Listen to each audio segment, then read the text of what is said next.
Hello students, हम class 10th का chapter 4 कर रहे हैं जिसका नाम है क्वाड्रेटिक इक्वेशंस। जो हमारी लास्ट वीडियो थी उसमें हमने इसकी फर्स्ट एक्सरसाइज कंप्लीट कर ली थी और आज इस वीडियो में हम इसकी एक्सरसाइज 4.2 स्टार्ट करेंगे। तो चलिए आज की वीडियो स्टार्ट करते हैं। जो हमारी फर्स्ट एक्सरसाइज थी उसमें हमने सीखा था कि किस इक्वेशन को हम क्वाड्रेटिक इक्वेशन बोलते हैं और किसको नहीं। ठीक है, अगर आपने वो वीडियो नहीं देखी है तो मैं यहाँ ऊपर आई बटन पर प्रीवियस वीडियो का लिंक डाल दूंगी, आप चाहें तो वहां से चेकआउट कर सकते हैं। तो जो हमारी एक्सरसाइज 4.2 है इसमें हमें सीखना है कि हम किसी भी क्वाड्रेटिक इक्वेशन का सॉल्यूशन कैसे फाइंड आउट करते हैं। तो सबसे पहले हम बात करेंगे क्वाड्रेटिक इक्वेशन के सॉल्यूशन की। ये हमारे पास एक्सरसाइज 4.2 का फर्स्ट क्वेश्चन है। इसकी स्टेटमेंट गिवन है, find the roots of the following quadratic equations by factorisation. यानी हमारे पास जो ये क्वाड्रेटिक इक्वेशंस गिवन है हमें इनके रूट्स फाइंड आउट करने हैं, मीन्स इनके सॉल्यूशन फाइंड आउट करने हैं। किस मेथड से? By factorisation method. तो सबसे पहले हम फैक्टराइजेशन मेथड के बारे में अच्छे से समझते हैं। Solutions of a quadratic equations by factorisation. Okay, तो जो ये सॉल्यूशंस हैं, आपने जब पोलिनोमियल चैप्टर किया था वहां आपने जीरोज ऑफ द पोलिनोमियल के बारे में पढ़ा था या फिर आपने रूट्स के बारे में पढ़ा था। ठीक है, तो उन्हीं को हम यहाँ सॉल्यूशंस बोल रहे हैं। कैसे? देखिए, जो रूट्स होते हैं और जो जीरोज हैं, एक तरीके से हम ये बोल सकते हैं कि दोनों सेम ही होते हैं। ठीक है, तो अगर हम ये बोले रूट्स या हम बोले जीरोज ऑफ क्वाड्रेटिक पोलिनोमियल, ठीक है, तो वो एक ही बात है। इनके बारे में आपने पोलिनोमियल चैप्टर में अच्छे से पढ़ा था, वही चीजें आपके यहाँ काम आएंगी। ठीक है, तो हम एक एग्जाम्पल के थ्रू इसको और अच्छे से समझने की कोशिश करते हैं। जैसे हमारे पास कोई भी क्वाड्रेटिक इक्वेशन है, that is 2x² minus 3x plus 1 is equal to 0। आप कुछ भी ले सकते हैं। ठीक है, मान लिया ये हमने एक एग्जाम्पल लिया है किसी भी क्वाड्रेटिक इक्वेशन का। अगर हम पिछली बातों को एक बार फिर से रिवाइज करें, जहां हमने ये सीखा था कि हम किस इक्वेशन को क्वाड्रेटिक इक्वेशन बोलेंगे और किसको नहीं बोलेंगे, तो उसके लिए आप ये देखिए, हमने क्वाड्रेटिक इक्वेशन में क्या पढ़ा था कि जो भी इक्वेशन हमारे पास गिवन होती है उसमें हमारे पास जो वेरिएबल है वो सिंगल होना चाहिए, यानी कि एक ही वेरिएबल होना चाहिए। अब जो हमने एग्जांपल लिया है ये, इसमें अगर हम बात करें वेरिएबल की तो वो x है, एक ही वेरिएबल है हमारे पास, यानी कि हमारी फर्स्ट कंडीशन फुलफिल हो रही है।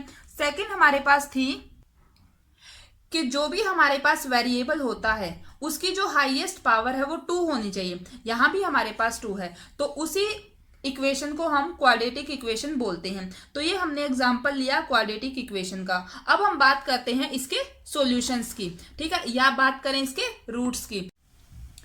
किसी भी क्वाड्रेटिक इक्वेशन के रूट हम किन्हें बोलते हैं? ऐसे नंबर्स, ठीक है, जो इस इक्वेशन को सेटिस्फाई करते हैं। सेटिस्फाई मीन्स अगर हम x की वैल्यू, कोई भी x की वैल्यू पुट करें, अगर हम x की जगह कुछ भी पुट करें और जो उस वैल्यू के रखने के बाद यदि हमारे पास जो लेफ्ट हैंड साइड है वो इक्वल आ जाती है राइट हैंड साइड के, तो हम ये बोल सकते हैं वो वैल्यू इसका एक रूट होगा या इस इक्वेशन का एक सॉल्यूशन होगा। जैसे अगर हम यहाँ देखो, अगर आप यहाँ x की जगह अगर हम पुट करें, put x is equal to 1, एक बार रख के देखते हैं। अगर हम यहाँ 1 रखते हैं तो हमारे पास रिजल्ट क्या आएगा? देखिए, 2x की जगह 1 का स्क्वायर, ठीक है, माइनस 3x की जगह 1 और प्लस 1, और राइट हैंड साइड में हमारे पास 0 है ही, तो यहां से ये 1 हो जाएगा। 2 इंटू 1 2, माइनस का 3 प्लस का 1 इज इक्वल टू 0। तो आप देखो 2 और 1 3 और माइनस का 3, तो 0 इज इक्वल टू 0, यानी कि हमारे पास जो लेफ्ट हैंड साइड है वो इक्वल आ रही है राइट हैंड साइड के। तो हम ये बोल सकते हैं कि x is equal to 1 is a root of this quadratic equation. ठीक है, आई होप यहां से आप इस बात को बहुत अच्छे से समझ गए होंगे। अब हम फैक्टराइजेशन मेथड की हेल्प से इस जो भी हमारे पास इक्वेशन गिवन है इसके सॉल्यूशंस फाइंड आउट कैसे करने हैं ये देखते हैं। फैक्टराइजेशन मेथड में हमें क्या करना है, जो भी क्वाड्रेटिक इक्वेशन गिवन है उसके फैक्टर्स बनाने होंगे, और वो हम कैसे बनाएंगे? स्प्लिटिंग द मिडल टर्म, ये मेथड का नाम है। वो चीज नाम क्या है वो हम बाद में देखेंगे, सबसे पहले कैसे करना है वो समझते हैं। देखिए ये हमारे पास मिडल टर्म है, जो भी हमारे पास फर्स्ट स्टेप हमारा क्या होगा, जो हमारे पास क्वाड्रेटिक इक्वेशन गिवन होगी उसकी हमने मिडल टर्म को देखना है विद साइन, यानी कि यहाँ अगर नेगेटिव है तो उसको भी हम देखेंगे, अगर पॉजिटिव है यानी कि साइन को हमने कंसीडर करना है। तो अगर हम बात करें मिडल टर्म की, तो मिडल टर्म हमारे पास है माइनस का 3x, ये हमारे पास हमारी मिडल टर्म हो गई है। ठीक है, अभी हमें जो हमारे पास फर्स्ट और जो हमारी थर्ड टर्म होती है उनको देखना है। एक है हमारे पास 2x² और एक है ये भी प्लस का है और ये भी 1 भी प्लस का है, तो मैं दोनों पॉजिटिव है इसलिए यहाँ साइन नहीं लगा रही हूँ। ठीक है, नेगेटिव के साथ आपको साइन लेना है। तो ये हो गया हमारे पास मिडल टर्म और ये हमारी दो टर्म्स हैं, फर्स्ट और थर्ड। तो मेथड का नाम है splitting the middle term method.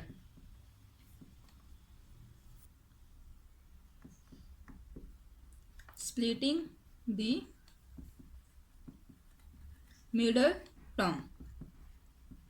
ठीक है, इसको आपने पिछली क्लासेस में भी बहुत अच्छे से समझा होगा, फिर भी हम एक बार फिर से अच्छे से ही समझेंगे कि इस मेथड में हमें क्या करना होता है, ताकि अगर किसी को कोई डाउट रहता है तो उसका वो क्लियर हो जाए। तो जो हमारे पास मिडल टर्म होती है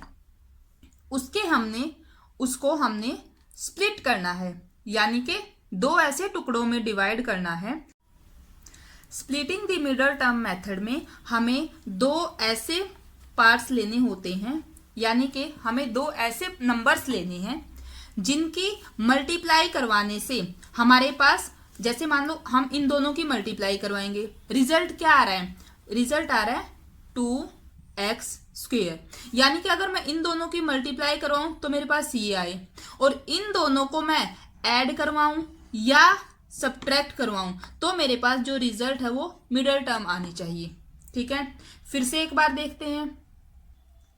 splitting the middle term method में हमारे पास जो भी क्वाड्रेटिक इक्वेशन होती है उसमें हमने सबसे पहले हमारी मिडल टर्म और जो भी बाकी टर्म्स हैं उनको देख लिया है। सबसे पहले हम क्या करेंगे, इन दोनों की मल्टीप्लाई करवाएंगे। इन दोनों की मल्टीप्लाई क्या आ रही है, 2x², है ना, और अगर हम जोड़ें या घटाएं तो हमारे पास ये बीच वाली टर्म आनी चाहिए जो कि है माइनस का 3x, ये हमारी मिडल टर्म है। तो हम कोई भी दो ऐसे नंबर्स लेंगे, कोई भी दो ऐसे नंबर्स, वो हमें खुद से सोचना होगा कि कौन से ऐसे दो नंबर्स हैं जिनकी मल्टीप्लाई करवाने से हमारे पास रिजल्ट आ रहा है 2x² प्लस का, और उन्हीं दो नंबर्स को ऐड करवाने से या फिर सब्ट्रैक्ट करवाने से रिजल्ट क्या आना चाहिए, जो भी हमारी मिडल टर्म होती है वो आना चाहिए। ठीक है, तो अभी इस एग्जाम्पल को और अच्छे से करते हैं, फिर आपको पूरा मेथड अच्छे से क्लियर हो जाएगा। अब जैसे ये हमारे पास एग्जाम्पल है किसका, क्वाड्रेटिक इक्वेशन का। ठीक है, यहां से अगर हम बात करें तो इन दोनों की मल्टीप्लाई क्या है, 2x² प्लस का। ठीक है, और मिडल टर्म है हमारे पास माइनस का 3x। अभी मैंने बताया हमें कोई भी दो ऐसे नंबर्स लेने हैं जिनकी मल्टीप्लाई करवाने से हमारे पास रिजल्ट आए 2x², और जिनको हम ऐड या सब्ट्रैक्ट करें तो हमारे पास रिजल्ट आए माइनस का 3x। अभी हम बात करें, जैसे मैंने 2x और x ले लिया, ये हमने दो नंबर्स ले लिए। अब अगर मैं दोनों की मल्टीप्लाई करवाऊं तो रिजल्ट आ रहा है 2x², और अगर मैं दोनों को ऐड करवाऊं, क्योंकि दोनों के सामने साइन क्या है, पॉजिटिव है, तो ऐड हो जाएंगे, ऐड होंगे तो रिजल्ट आएगा प्लस का 3x, लेकिन हमें क्या चाहिए, माइनस का 3x। तो उसके लिए हमें क्या करना होगा, अगर हम इन दोनों के सामने माइनस का साइन ले लेते हैं तो अब आप जब इन दोनों की मल्टीप्लाई करवाओगे, यानी कि माइनस का 2x और माइनस का x, माइनस माइनस प्लस हो जाएगी, तो हमारे पास मल्टीप्लिकेशन के बाद रिजल्ट आ रहा है 2x², और जब हम इन दोनों को ऐड करेंगे, क्योंकि माइनस और माइनस प्लस होते हैं लेकिन साइन माइनस का ही रहेगा, तो हमारे पास माइनस का 3x आ रहा है। यानी कि यही दो ऐसे नंबर्स हैं जिनकी मल्टीप्लाई करवाने से हमारे पास ये रिजल्ट आ रहा है, और जिनको हमने ऐड या सब्ट्रैक्ट करवाने से रिजल्ट ये आ रहा है। तो हम क्या करेंगे, हमें इनको लिखना कैसे होता है, जो हमारी फर्स्ट टर्म है उसको हमने एज इट इज लिखना है 2x², और जो हमारे पास लास्ट होता है, लास्ट टर्म होती है, उसको भी हमने एज इट इज लिखना है। ठीक है, क्योंकि मेथड का नाम क्या है, स्प्लिटिंग द मिडल टर्म, यानी हमने मिडल टर्म को स्प्लिट करना है। अब जो हमारी मिडल टर्म है उसकी जगह ही हमने इन दोनों को लिखना है साइन के साथ। तो एक हमारे पास है माइनस का 2x और एक हमारे पास है माइनस का x। तो अब हमारी जो इक्वेशन है वो ये आ गई है। ठीक है, अभी हमने सिंपली क्या करना है, सिर्फ इसको सोल्व करना है। अब आगे क्या करना होता है, जो हमारे पास पहली दो टर्म्स होती हैं, ठीक है, इन दोनों में से फिर हमें जो लास्ट की दो हैं इन दोनों में से जो कॉमन आ रहा है वो कॉमन लेना होता है। ठीक है, तो हमारे पास अभी इन दोनों में 2 कॉमन है और x भी कॉमन है, तो अंदर क्या होगा, यहाँ से 2x बाहर आ गया तो 1x बच गया, और ये 2x बाहर है तो हमारे पास बच गया माइनस का 1।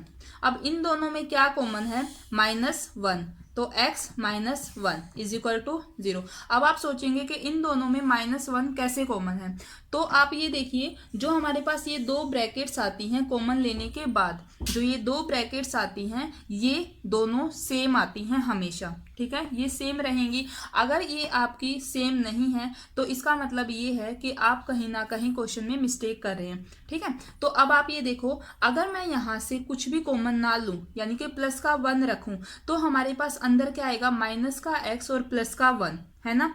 लेकिन अगर मैं -1 कॉमन ले रही हूँ तो हमारे पास अंदर बच रहा है x -1, और ये कॉमन लेने के बाद हम ये भी देख सकते हैं कि जो हमारी दोनों ब्रैकेट्स हैं वो सेम है। इसका मतलब हमारा क्वेश्चन सही चल रहा है। अभी हमें क्या करना है, देखो आप इतने पार्ट को देखो और इतने को देखो, दोनों में जो ये ब्रैकेट है यानी कि x -1 ये सेम है, तो इसको मैं एक बार लिख देती हूँ। ये भी बोल सकते हैं हम कि हमने अब इसको कॉमन ले लिया है। अब हमारे पास अंदर क्या बच रहा है, यहाँ है 2x और यहाँ है -1 इज इक्वल टू 0।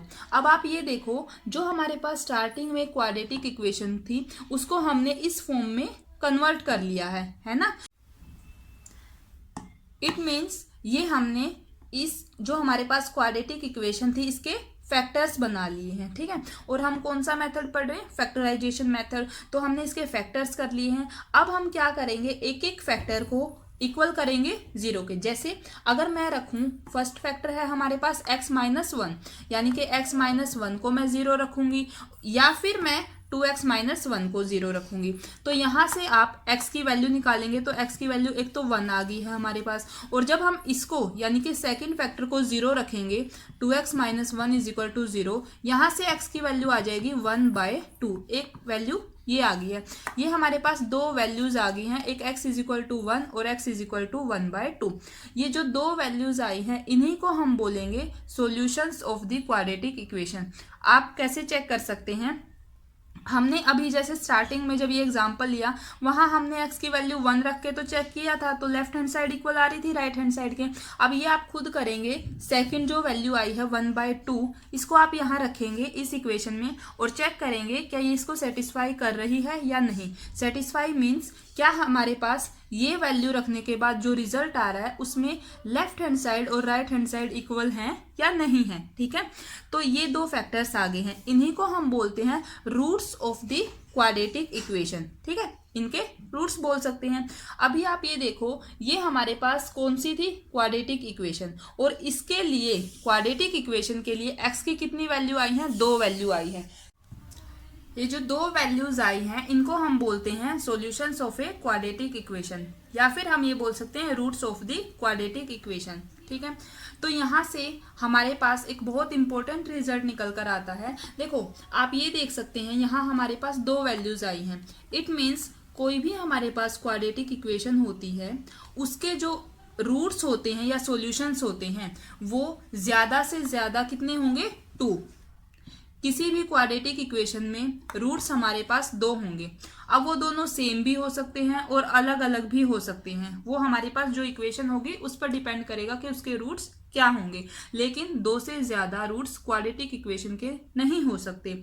अगर मैं आपको और बताऊं, जैसे हमारे पास क्यूबिक इक्वेशन होती है, क्यूबिक यानी जब हमारे पास वेरिएबल की हाईएस्ट पावर 3 होती है तो उसमें हमारे पास 3 सॉल्यूशंस होते हैं उसके, यानी x की 3 वैल्यू आएंगी।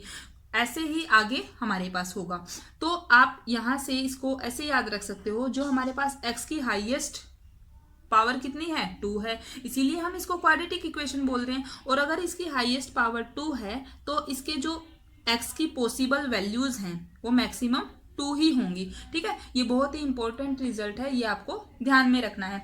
तो आई थिंक अब आपको ये मेथड अच्छे से समझ में आ गया होगा, जिसमें आपने सीखा कि हम किसी भी क्वाड्रेटिक इक्वेशन के सॉल्यूशंस कैसे फाइंड आउट कर सकते हैं बाय फैक्टराइजेशन। इन्हीं का हम यूज करेंगे एक्सरसाइज के क्वेश्चन सोल्व करने के लिए। तो फ्रेंड्स, आज हम इसको यहीं तक रखते हैं। अभी मैं काफ़ी दिन से वीडियोस भी नहीं डाल पा रही थी क्योंकि तबीयत ठीक ना होने की वजह से, लेकिन मैं आगे कोशिश करूंगी रेगुलर वीडियोस डालने की, जिससे आपकी जो स्टडीज़ है उनमें कोई भी रुकावट ना आए। तो देखिए, जो हमारे पास नेक्स्ट एक्सरसाइज है यानी कि 4.2, उसको हम नेक्स्ट वीडियो में स्टार्ट कर देंगे, जिसमें हम यही सारी बातों का यूज़ करेंगे। तो इसलिए आप इनको अच्छे से समझिएगा, जिससे आपको 4.2 एक्सरसाइज में कोई भी प्रॉब्लम ना आए। तो फ्रेंड्स, ये थी हमारी आज की वीडियो। अगर आपको मेरी वीडियोस अच्छी लग रही हैं तो प्लीज़ एक लाइक देना, शेयर करना और चैनल को ज़रूर सब्सक्राइब करना। Thank you so much.